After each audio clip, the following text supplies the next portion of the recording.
Hello everyone, and welcome back to GamesIndustry.biz Live, and specifically our first event, State of Games. Now our next session features Candice Mudrick from Newzoo, and following on nicely from our previous two talks, Candice will share with you Newzoo's COVID-19 analysis and what the pandemic might mean for the launch of the new games consoles that are launching later this year. Now this talk is pre-recorded, but if you do have any questions, please put them in the YouTube chat, as Candice will be joining us later for our panel and we'll be able to answer any queries then. So without further ado, over to Candice. Hi there, my fellow quarantine comrades. My name is Candice Mudrick. I am head of market analysis at Newzoo. I got about 20 minutes today to talk to you about the impact of COVID-19 on global games market, and also to talk about next gen impacts. I am speaking to you right now from the lovely city of Amsterdam, where COVID restrictions are loosening up a little bit and life is returning a little bit back to normal. Super excited about that. And my sympathies remain with my American brethren back in the States. All right, got to do the company spiel. Part of the thing, right? Have to. Right, so what is Newzoo? What do we do? We are the leading market research firm specializing in games and esports. What do we have?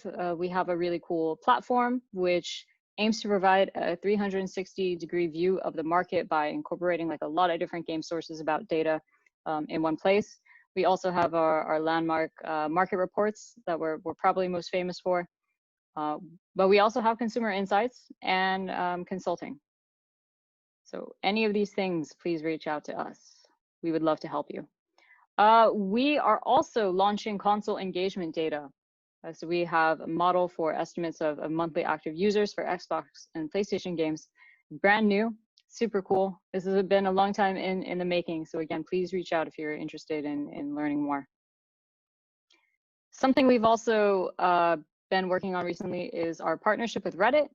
This allows us to track the engagement of the different gaming communities on Reddit and see where the largest growth and activity is. All right, so 2020 global games market. We are almost at 160 billion this year. Pretty crazy. Mobile is the fastest growing, as well as taking up almost half of the market. Not to say that PC and console aren't growing either, they are, just not to the same extent as mobile, which is likely not really a surprise to most people. If we take a look at players, we are growing towards 3 billion players by 2023. Again, most of that being on the mobile side, with 2.5 billion mobile players expected in 2020. And where is that growth coming from? Primarily from emerging markets. So Middle East and Africa with the largest overall growth rate, followed by Latin America. But within Asia Pacific, there are several fast growing markets, including Southeast Asia and South and Central Asia. All right, let's dive into the impact of COVID-19 and how it's changed our forecast and player engagement and revenues, as well as other behaviors that we've been seeing in our data. So people are playing more, and people are playing more frequently, people are playing for longer, and people are spending more. There has been increase in many of the metrics across platforms. According to research that we did back in April for consumers in the US, Japan, and Italy, we asked them, what are the main reasons for you to play more? And maybe, perhaps unsurprisingly, they said simply, well, I have more time. But other reasons included escapism, as well as fulfilling the need to socialize. And this goes hand in hand with one of the biggest trends that we have been seeing recently in games, is that games have become the new social media and the new way for people to connect, especially among the younger generation. And COVID really kind of accelerated this trend in many ways. When we look at genres, it's kind of hard to talk about genre and popularity during COVID, because some of the games that were really popular that launched were going to be popular no matter when they were released. Like, for example, Call of Duty Warzone and Valorant were going to be popular any time in the year that they released. And so you can't really tie the fact that those games are popular to COVID.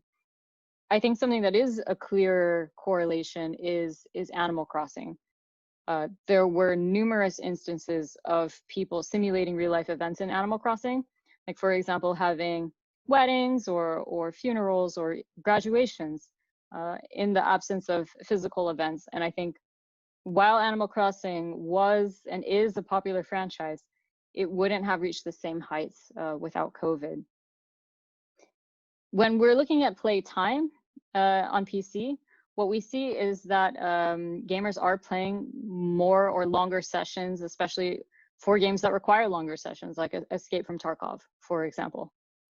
And on the viewing side, viewing overall is up on every platform, but I think the thing to call out here is probably the sport simulation games, especially iRacing and NASCAR Heat, which saw incredible boosts as a result of, you know, in the absence of the real sport. Simulation sports became kind of the only way for people to enjoy that hobby, and we did see an uptick in viewership because of it. And the platforms overall grew as well. I think YouTube Live's growth was probably the most surprising for me. Of course, Twitch grew quite a bit as well, and we all sort of know what happened to Mixer. On mobile, the number of game installs increased by 84% from January to May. A lot of that happening in hyper casual.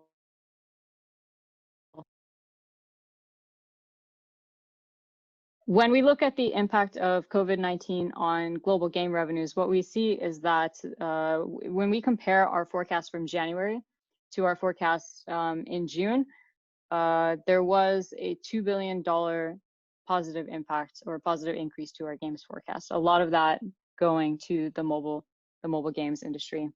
Mobile has the lowest barrier to entry, so it's not surprising that it was the easiest for people to get into. But furthermore, there were also spillover effects in certain markets, particularly Asian markets, where when PC cafes closed, that gaming behavior then translated into mobile.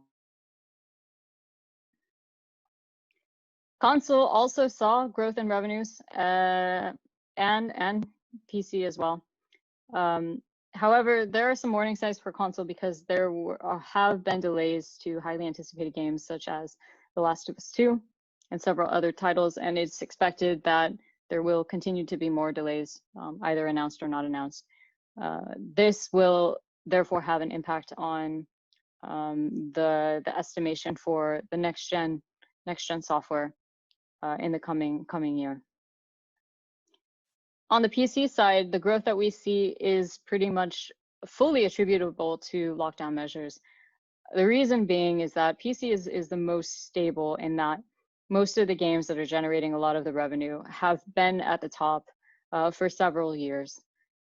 And big new releases don't really move the needle too much outside of that. So in the absence of having a really impactful PC launch that will change up the distribution of the revenues, then what we see is COVID really being responsible for a lot of that growth. If we look at regions, emerging markets such as the Middle East and North Africa, Sub-Saharan Africa, Central, Southern Asia, Southeast Asia, these are going to be the regions that are growing the fastest.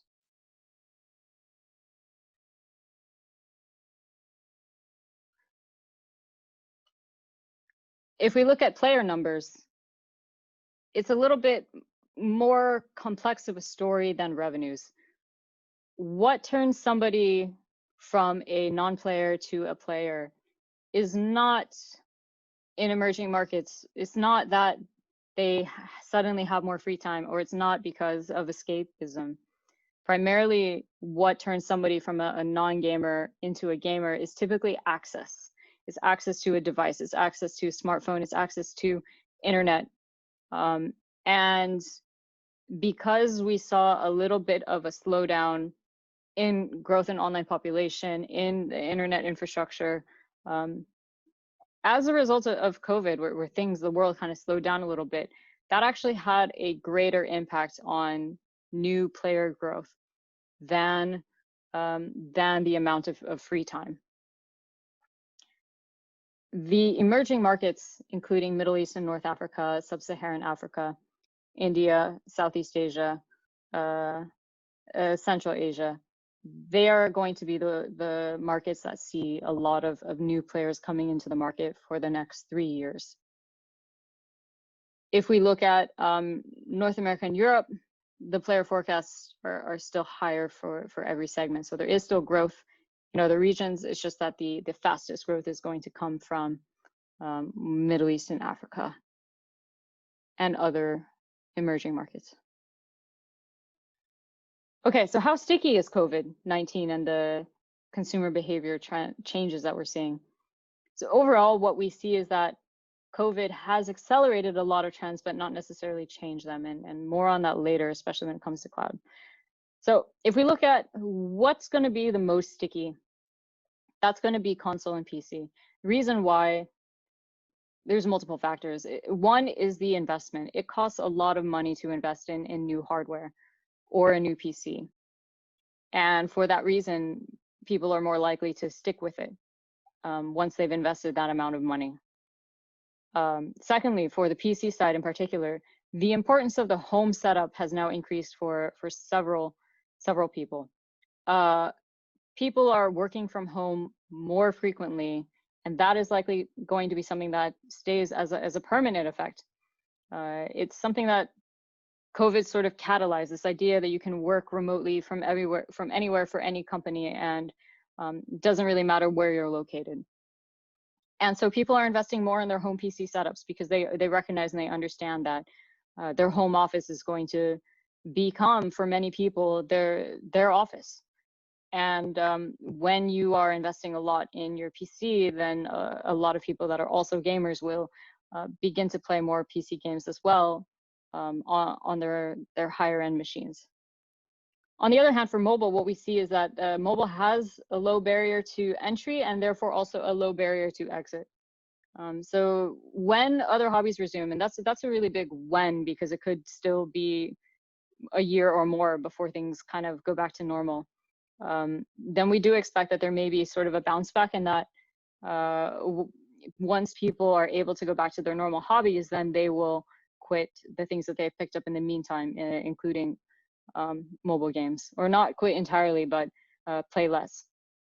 And hyper casual has also been a really core driver for player growth right now, but hyper casual also has notorious problems with retention, which also lends credence to the idea that the stickiness will be a little bit lower when life returns to normal. On the cloud side, we've been speaking with several cloud partners that have cloud services, and everybody has reported increased engagement and interest across the board over the COVID period, which is not really something surprising. We have always, or I personally have been a big believer in cloud gaming being here for the long term. And what we have seen is that COVID has sort of accelerated the awareness of cloud gaming and also the interest in it. So if you don't necessarily have several $100s or a few $1,000s to invest in a console or a PC, people like lapsed gamers that maybe used to game and didn't game anymore, but then during COVID had more time, could see cloud as a way to easily get back into their hobby without making that investment. But at the same time, the fact that it is more of a monthly and subscription concept, and that it is easy to enter also means that it's easy to exit. And so we do not expect the stickiness to be as strong for cloud once the life kind of resumes. All right, let's talk about next generation. Next generation, super exciting. Xbox and PlayStation are taking divergent pathways. This isn't necessarily something new though. Even if you remember the previous generation launch for the Xbox, where they focused more on the ecosystem and Xbox as a living room gateway device, it's not so different from what they're doing now, except for they have realized the importance of first-party content, and they have a slew of first-party content, as well as the as selling Xbox as an ecosystem, and emphasizing that Microsoft is an ecosystem. So they're willing to sacrifice some short-term revenues here. They just want to get people inside of Xbox and inside of Microsoft, and whichever way that happens is fine. It's all about getting in users first. They're putting their first-party content on Game Pass subscription on the same day as launch. And they're pairing Game Pass Ultimate with xCloud, which is going to be a really strong value proposition for a lot of core gamers. And they've been pushing crossplay agenda. On the other hand, PlayStation and Nintendo, for that matter, they are still kind of pursuing what they always have. So focus on strong first or lineup of first-party content, and a focus still on hardware. And whereas Sony has had its cloud service PlayStation now for quite a while, it's only recently that they've sort of started to focus on it, and they are not bringing the first-party content to the service as quickly as Microsoft is, and they have been pushing back a little bit more. They're late to the party when it comes to cross-platform play. So overall, cloud gaming and subscription services and the new consoles, it is going to change the role of the publisher. What we see now is that overall, the publisher power in the traditional role has been a little bit weakened. In that publishers used to focus on the distribution, sales, marketing, PR, and they used to be the investor and provide funds. But now everything is about the content. Content is king, the IP is king. And there are fewer games being released. Games Industry had a nice article on this, but there are fewer games and bigger games that are being released each year as developers focus on fewer titles, but making sure that those titles are really strong, and then continuing to monetize them over several year or even decade lifetime. So as a result, the publisher role itself is evolving, and there's going to be a bit of a difference between, you know, the first tier publishers that are platforms that can be distributors, that are sort of the all-in-one role, versus more localized smaller publishers, which may have to think about their business model and change the value offering that they bring to developers. They may focus on user acquisition or marketing, for example, or they may specialize in just being an IP holder. But without the direct relationship with the consumer in a world where a lot of that happens through the subscription or through the cloud gaming, there will be a change to how publishers operate, and potentially some publishers may disappear, or the role, the concept may change. The definition of what is a publisher is absolutely evolving. Okay, so quickly looking back, shifting gears a little bit, looking backwards at the last generation console release and what happened to hardware and software spend. So the last or the current generation was released in 2013. And if we see the hardware spend obviously goes up in 2014. At the same time, software spend did go down almost by a similar amount in absolute terms. This hints at the concept that gamers sort of have a fixed budget for gaming, and if they're spending a lot on hardware, and it's not just the console itself, right? It's like the headset and it's extra controllers. It does mean that they may have less to spend on software for that year. And it may also be that they're sort of waiting for the biggest next gen titles to come out. So this kind of gives us an idea of what we might see for the next launch. But of course, there wasn't a pandemic during the last launch. Things are different. A few things are different, more than just COVID. So Sony doubled its production plans for the PlayStation 5. They went from about 6 million units to 9 million, I think. But at the same time, there are some factors that could influence the consumer spend in both directions. So on the one hand, you do have the shutdown or the disruption of game development processes, which does lead to delays or cancellations. That will have a downward effect on console sales at launch. But on the other hand, going upward is the fact that in an extended lockdown period, if people don't have other outlets for entertainment, the increase in gaming and the importance of gaming as a social connector does go up as well.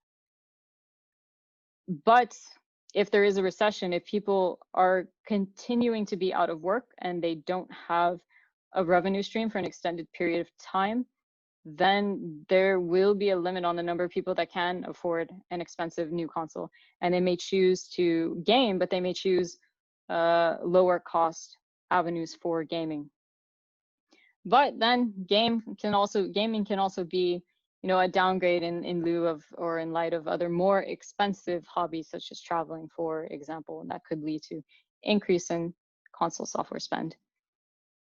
And then the last factor that is this factor is different from the last console launch, and that is that subscription services and cloud gaming exist as a lower investment way to enjoy the same content.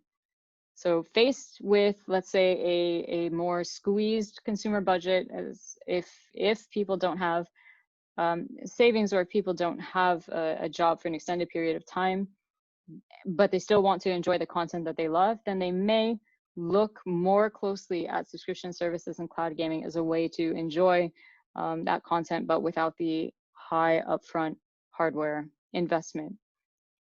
So for that reason, that would impact console sales and from a software and hardware perspective, both downward upon launch.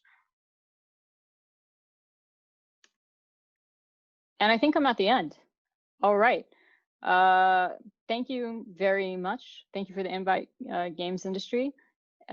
Please stay safe, everybody out there, and contact either questions@newzoo.com with questions about anything, or you can contact me. My email is candice@newzoo.com. All right. Thank you very much. Thank you, Candice and Newzoo, for sharing that information. If you don't want to email Candice or Newzoo for whatever reason, and you want to get some questions answered, then come back for our State of Games panel at 7:30 UK time, 2:30 Eastern time, 11:30 Pacific. If you put questions in the chat already, we will remember them for later. So do come back for that live panel. Our next talk is on in just a few moments at 5:45 UK time, 12:45 Eastern, 9:45 Pacific time, and that's going to be about the Asian games market. It's also a live session, so we'll be able to answer your questions there as well. It's going to be with Nico Partners. So come back to live.gamesindustry.biz or join our YouTube channel in just a few moments. I'll see you in a bit.